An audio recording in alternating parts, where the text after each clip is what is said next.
Hello there, I'm natekokernot. Welcome to my channel. Today I'm going to explore the last principle to practice in communication. This one is also from A Course in Miracles, which is, for me, the first book I ever read that makes complete sense. That's not to say that it made sense the first time I read it. It seemed radical and bewildering to me upon my first reading, when my therapist recommended I read it 11 years ago.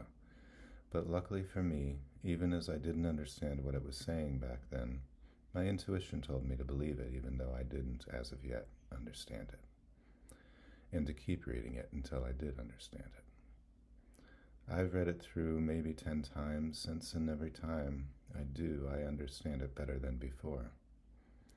There are 2 workbook lessons in the course that focus mainly on this idea. Lesson 135, which is titled, If I Defend Myself, I Am Attacked, and Lesson 153, titled, In My Defenselessness, My Safety Lies. Here's a quote from the text about defensiveness. I'll read it and then I'll unpack what it's saying. Quote, How does one overcome illusions? Surely not by force or anger, nor by opposing them in any way, but merely by letting reason tell you that they contradict reality. They go against what must be true. The opposition comes from them and not reality. Reality opposes nothing. What merely is needs no defense and offers none. Only illusions need defense because of weakness. And how can it be difficult to walk the way of truth when only weakness interferes? You are the strong ones in this seeming conflict, and you need no defense. Everything that needs defense you do not want, for anything that needs defense will weaken you. If I were to boil it down to one sentence, it's saying something plain and simple, something reasonable and logical. The truth, as in the objective truth, does not need defending. Nothing can make it untrue, so it needs no defense. Only illusions, which are by their definition untrue, need defending, and all the defenses of illusion that we attempt are so weak when held up next to the truth that defending illusions is a fool's errand. Seemingly, there's 2 separate strands to this idea, although when you really understand it, it's only one idea. In the 2-strand version, there's defense of ideas and there's defense of the body. First, let's look at the ideas. The concepts or beliefs that we defend when we debate one another. I could get into a debate with someone and defend the idea that we are all one mind. But since that's true, regardless of whether we believe it or not, it doesn't really need defending. I can just rest in the certainty that it is true, and politely refuse to get into the weeds of debating it. I don't need to pay it any mind that we seem to disagree. I'm quite content and at peace with this truth. I'm not going to change my mind. It brings me such a deep sense of peace, so why would I let the truth be threatened? I'm not required to convince my debate partner of this because it is not my responsibility to change his mind.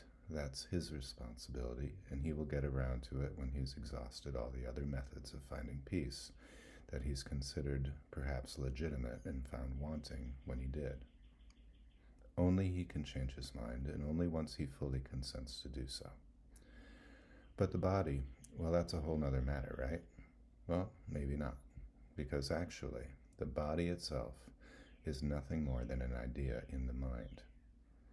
If you believe the body is independent of the mind, then you will likely identify yourself as a body, and that will need defending.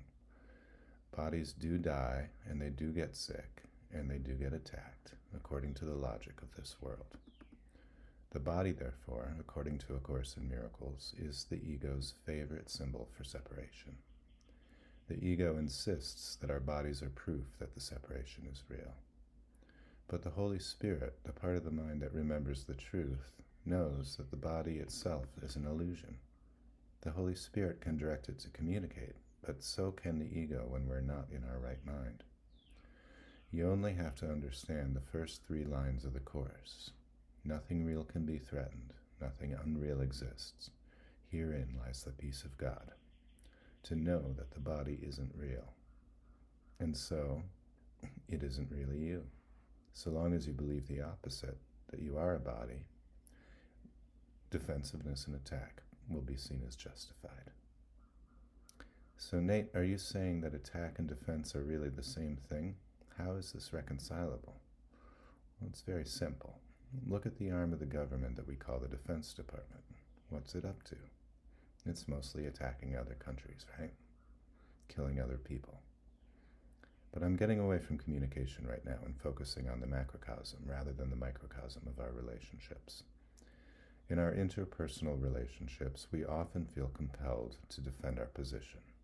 And when we do, what does our relationship partner perceive that defense as? They usually perceive it as an attack, which in their minds gives justification to attack back, out of self-defense, of course. Clients often tell me that they're confused about their partner's defensiveness when they're simply stating their truth. But I often witness their truths, even when they describe them as feelings, as veiled attacks, just as their partners do when I bear witness to their arguments in couples therapy sessions. They say things like, "I feel like you don't think about anyone but yourself," or "I feel like you don't care about me anymore." Whoever is speaking at this moment is in defense mode according to their perspective, and they are in attack mode according to the other person's perspective. The whole game is pure folly, and it's inevitable that it will escalate and escalate until both parties are exhausted and spent. Silence is a form of defenselessness. It's very hard to meet a perceived attack with silence, but if you keep practicing, you will eventually get there. And it really does take the air out of the building fire and calm things down pretty instantly. I don't mean sit there and sulk. I just mean remember not to defend your position. Remember this: if your position needs defending, it's likely not true. This is basically what Martin Luther King and Gandhi were both advocating for as the most effective means of resistance: a passive resistance, a nonviolent resistance. But both Martin Luther King and Gandhi were quite comfortable in the idea that their spiritual truth did not need defending. I'm fairly certain that both of these men knew their immortality rested upon their spirit being eternal, not their bodies. We can all aspire to reach that level of knowing ourselves, but we have to take those little leaps of faith in the moment to practice defenselessness before we get to experience the truth for ourselves. We don't find out this is true until after we try it. If you perceive yourself as being attacked, remember to forgive those perceptions merely by letting reason tell you that they contradict reality. Then you might say something like, "Brother, I don't want to fight with you. How about we take some space and come back together to hash it out when we feel calm again?" Or perhaps something like what my friend James Twyman likes to say when he finds himself in a disagreement of ideas. "I don't know. Maybe. I love you." If we follow this path, we'll say nothing that we'll regret later. Instead of defending yourself, demonstrate to your brother that you cannot suffer any harm at his hands or his words, and in so doing, you will set both of you free from the illusion of sin, which is nothing more than the belief in separation. This is probably the hardest of all these principles I've shared about communication to put into practice, at least in my own experience, but it pays huge dividends to keep trying. Thank you all for listening, and please leave a comment below. I really don't want to be communicating at you so much as I want to be communicating with you, my friends. Have a wonderful day, and I'll see you again soon.